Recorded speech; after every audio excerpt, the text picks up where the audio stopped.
Hey guys, how's it going out there? Hope you guys are doing well today. So today I'm going to be talking about a pretty obscure and I guess you could say a somewhat controversial film called Innocence, which came out in 2004. I'm gonna be honest, I'm not even going to try to pronounce the director's name because it's a lot. Just looking at it, I'm like, yeah, I'm just not gonna be able to pronounce that.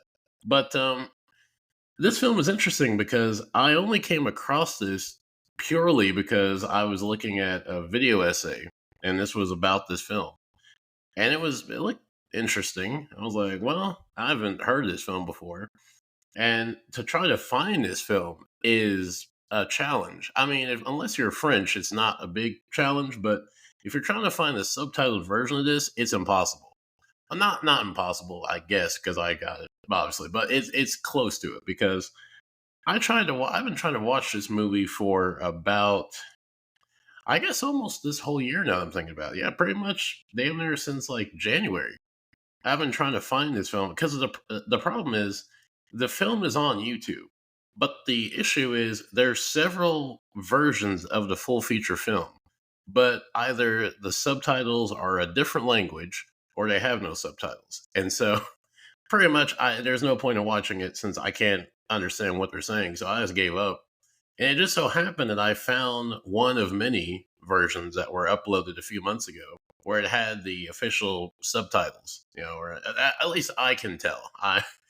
I'm assuming that the subtitles were completely accurate because it looked like it was. It looked like it was a copy from whatever, I guess, like, DVD or something. Because this film, as I was saying, it's kind of pretty hard to find. Like when I was looking this up, I mean, people have reviewed it and it's out there, but it doesn't seem like a lot of people have even really seen or heard this film, and so the circulation of like DVDs and disc are pretty low. So there's not a lot of places to actually find this film. But after watching the film, I don't exactly know how to feel about this film, but the same time I want to talk about it because it's such a strange premise to it. Because the whole premise to the film is that there's this school where little girls between, like, I guess as young as 6 or 5 and as old as like 12, they show up in a coffin completely naked, and they are brought, like, so okay, so the casket, this casket just appears in the middle of like a room or like one of the bedrooms for the kids, and a girl is inside the coffin completely naked, and then from that point on she's essentially like a semi student slash resident of the school. And I'm still not, and maybe I wasn't paying as much attention as I thought it was, but it never was clear to me exactly how and why. Like that's so much of what I'm kind of hung up with this movie is like, in a way, it seems like this is like a trafficking deal because this school, which is in this remote middle of nowhere, pretty much, is just somehow having random children brought to their you know school, and then having them as like students or tenants, whatever you want to call them, and they're just there. And it's like, I mean, so are these kids being sold? Are they being brought like there? Because what was really confusing to me is that the main girl. So the movie doesn't really have a necessarily a main character, but there's this. I guess she's like 8 or 7. It's like an 8 or 7 year old. I believe she's Japanese or Chinese, one of those. But she's kind of like our entry into the film. Like we were introduced to the school and to pretty much the movie with her, because she comes to the school, naked and the box, and then she's introduced to all the other girls. But she mentions that she was with her brother and that she was trying to find him, and then one of the girls that's there was like, "Well, boys are not allowed here." And you're not going to see him ever again, pretty much. And so I'm like, I don't know exactly if this is like, because what also is strange is that none of the girls that are brought there are like panicked. Like it's not like they come out of the coffin, like freaked out, like where am I? Where's my parents? They all just kind of come out the coffin, just like, oh, okay, I guess I'm here now. Like they're not afraid, they're not scared. They're just kind of just like, okay, this is what I'm doing now. And so that's kind of strange. I do not think the film covered this, and I'll definitely have to rewatch this again at some point. But I do not think the film ever explains that process, and I don't know why, but I was so hooked on that part of the movie because it's just so strange. Like the whole setup, like everything about like this movie is odd. Like also something else that's very strange about this movie, besides the whole plot, is the very odd excessive amounts of child nudity. Which, to be honest, okay, this is not to go to a whole other tangent. I think there is like some, not like a law or something, but you got to the point where I was like, is this like kind of legal to watch almost? Because like, I mean, I don't know. Like, I know there's been nudity of children and movies, before like Pretty Baby and Cuties that came out a few years ago on Netflix. But like, I mean, it is very like excessive in this film to the point where there's just like blocks of just like children, like, and specifically just the girls, because that's all there is. Just like pretty much like not naked entirely, but damn near close to it. And I was like, Jesus fucking Christ! Like, is this I mean, it is as far as I'm aware, and as far as it seems, it is a legal film. It's not like a blacklisted film. It's just kind of strange because also it's just very excessively unnecessary. Like there's so much of this where I'm like, I don't know why they don't have to be like why they don't have clothes where they have so little on. Like I don't understand that. So that was also strange. That also took me by surprise. Part of why I'm kind of not too keen on like trying to go back and watch it. So I I might. I'm sure I probably, like I was saying earlier about some of the details about the film that I don't quite get. I really don't think that they were explained. But beyond that, the whole uh the whole setup for this film, as far as like the how do I put this, like the not the environment, I guess the school, pretty much like the school.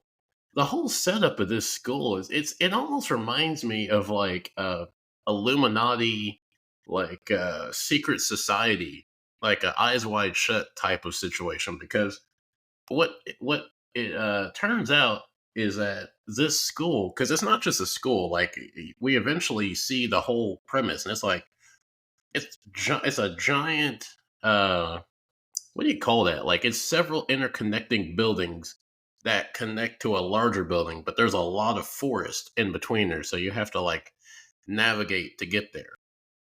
But it turns out that this whole whatever this is funded from ballerina performances. So essentially, all the girls that are at this school, from the moment that they are brought there, they are taught to do ballerina or ballet. And then once they reach, I think it's 12 or 13, I think it's, yeah, pretty much the oldest, which is like the 12 or 13, they do ballet performances at another building that's connected to the school for a private audience. And and that's how the school makes their money, is that people pay to watch these girls perform ballerina, and then once they've reached a certain age and they've been picked to be like the one to go on to do ballet, pass the school, and they go on and go to I think it's another school. Yeah, well, it's another school. I think it's a different country actually. Well, no, it's a different country, different city, one of the two. And so they go on, and then they have the younger kids take their place.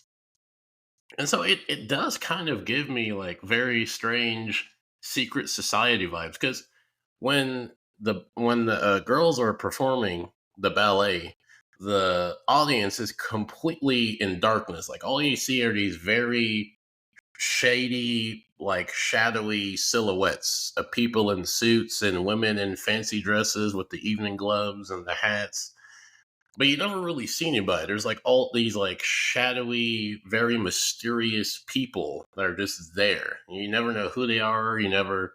you never really see anybody. You just kind of see silhouettes in the crowd. So it's kind of eerie actually, because you just have this very almost looks like a New York professional theater stage of these like 12, 13, 14 year old girls performing ballerina for this group of just strange adults who pay exclusively to see this.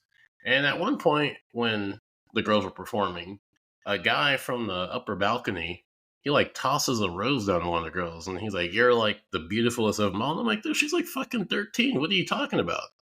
Um, so it's a very fucked situation. It's a very weird, and it's a very weird system because there's some maids who are like they're not just maids, but they're like housekeepers. There's like older women that like tend to the house and they like feed the kids and they like do like the laundry and pretty much like the general upkeep.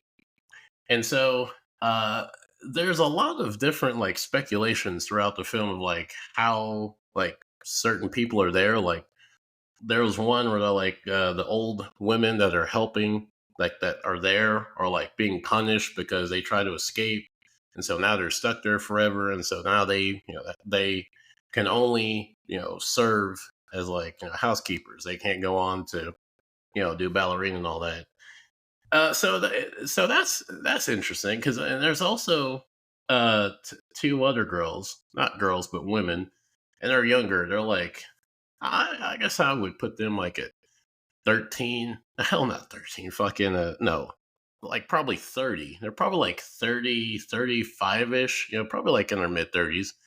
And the one main girl, she's the ballerina instructor, and she was a former student. So both the two women were former students of the school, and they still remain there, and then now they teach and pretty much like work for the school.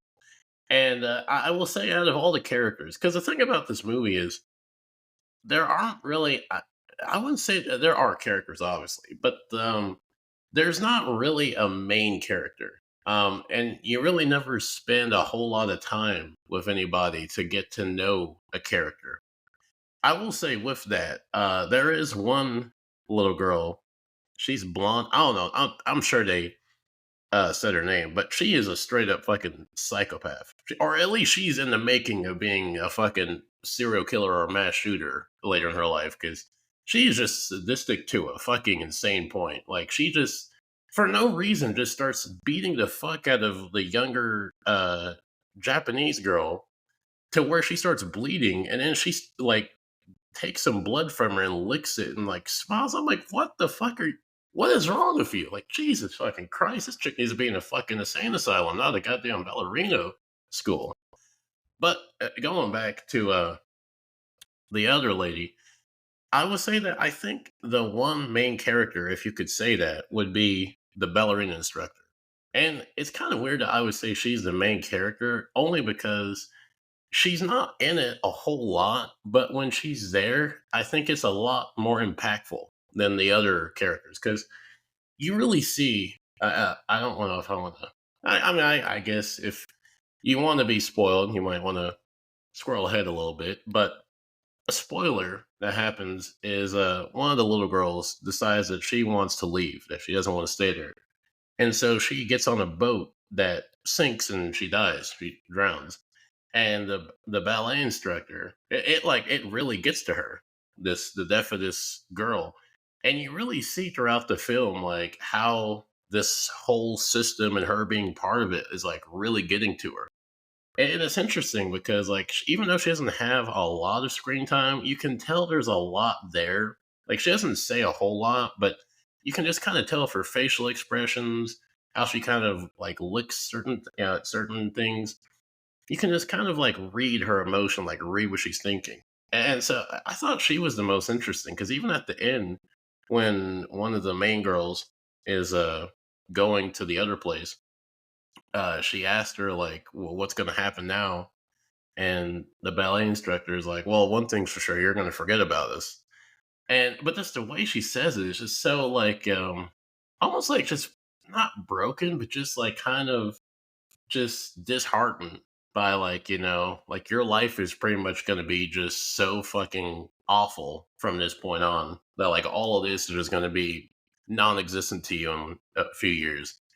And I thought like at one point that she was going to try to like, I don't know, like help the girls escape or something like that, but she was the only adult that really kind of had that sense of like, yeah, this is fucked what we're doing here. This is not right. This is not wrong.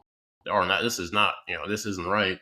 Like, we need to be doing something about this. But she never really like actively does anything. She just kind of is, just kind of vocalizes a little bit of like how she doesn't want some of the girls to turn out like her and the other chick. But that's about it. I thought there was going to be some type of breakout or something, which I guess for this film wouldn't really work. Although one girl does break out. I say break out like it's fucking Alcatraz or something, but she does actually get over. There's like these giant walls surrounding the school, and she actually manages to get over and leave. I was like, I was glad. I was like, man, I was actually kind of like, not, what was the word? Yeah, I was actually kind of invested in that, even though the girl that escaped, I mean, she was kind of one of the main girls, but not really. But she had the most development. And I was like, yeah, you definitely need to get the fuck out of here if you can. And she did. So I was happy about that. I was like, I'm glad she, was able to escape out of there. But yeah, this film was just, I don't know, like it's such a strange film on so many levels. Just like the the school, the setup, and also something about this film. I mean, talking like as far as in the film, something else that kind of I wasn't sure about is there's a lot of girls there. Like there's a lot. So like I was saying earlier about how there's like connecting buildings. So we only see the group of girls with one building, but there's actually more buildings with girls in there. So it's a lot. It's a lot of girls here. And the one thing I couldn't help but think was like, I mean, surely with all, because they all are going to get older at some point, and either A, they're going to have to leave because they're older, or B, they're going to go on. Like, and I just couldn't imagine that out of all these girls, that not somebody, or at least a group of them, when they got older, like tried to tell people about this place and be like, hey, like you need to like something needs to be done about this. Like, it was just kind of hard for me to imagine that because this has been going on for a while. Like, is from what I could tell in the movie, like this system had been in place for like at least seemed like a damn near 100 years. And it was just kind of strange to like with as many girls that are there, I just could not see that not one of them would try to like kind of go to authorities or police or be like, hey, like, yeah, I was part of this, school system or trafficking or anything. And so, yeah, I was just kind of curious about that because when there's a few scenes where you see like how many kids are there, and I'm like, Jesus Christ, like I just don't buy that not a single one of them would either A, escape and tell the authority, like what happened earlier, like the one girl escaped. Like I can't imagine that between the girls that escape and the ones that just get older and leave, I can't imagine that not one person has tried to out them or like tried to expose what's going on there. And it could be that they tried to, but because it seems like this setup is pretty well connected. Like I was saying earlier, it seems like a straight up like Illuminati operation. So it could be that like very powerful people are involved in any type of like police investigation or something like that. Probably just wouldn't happen. I feel like I'm probably going a little bit too deep into that. I think I think I put more thought into that than the movie probably did. That is me just kind of going into a rabbit hole of that. But it was just something I kind of thought about because the thing is the school because like I mean it's not like this is a like a this I mean it is dystopian in a lot of ways, but as far as like the children like they don't live like an exceptional like poverty or like the staff are horribly abusive and treat them bad and they're like borderline slaves. I mean I guess you could argue that in a way because I mean they're being exploited for free labor to fund this organization and this operation, but the girls are treated pretty good and they're well taken care of, they're well fed. And so yeah, it's just it's such a it's such a strange setup, and I had more questions after watching it than I did at the beginning because I thought like, well, by the end of the movie, I'll kind of understand like a little bit more, and I did. Like, I will say the movie is good in certain regards with explaining certain things, like things that you need to know for the film. Like, there's a, I guess you would call it like a not a ranking system, but essentially each age group has like a different color like hair ribbon. And like once you get to a certain age, you get a different one. And then once you get to the last color, that means like you're about to reach not like maturity, but like womanhood. And then that's when you're picked to audition for the ballerina performance the for the theater. And so that was interesting, and I was like glad that they explained that. I just wish that they kind of explained more things that I was kind of hung up on throughout the film. And like I said, that they might have been explained, but I don't think it was. And to be honest, I don't necessarily. I'm not. It's not that this is a bad film, but it's not a film I necessarily would be interested in wanting to rewatch, like right after. This is something like, months or years later, you might be like, "Oh yeah, I might give that a second go around." But yeah, that's been my thoughts on this film. They were kind of all over the place, but because this film is just so, I wouldn't say it's all over the place, but yeah, the film just kind of goes everywhere, and there's so many different components of the film that's like just everywhere. But yeah, that's have been my thoughts on this film. I would say, and I know it is kind of a hard sell because even though it's free on YouTube and there is like a subtitle version, understandably so, I can see a lot of people being very uncomfortable to the point of just not being able to watch this. I would recommend it for people who could actually like stomach it and actually watch it. Just because I think there is a lot there, and like I was saying, I think that even on the second rewatch, I feel like the film does have some merit for a rewatch, and I think the film on its own has merit. But I can see why a lot of people would just not be interested in watching it. But with that said, I think I'm gonna call it a day here. And until next time, I will see you guys later.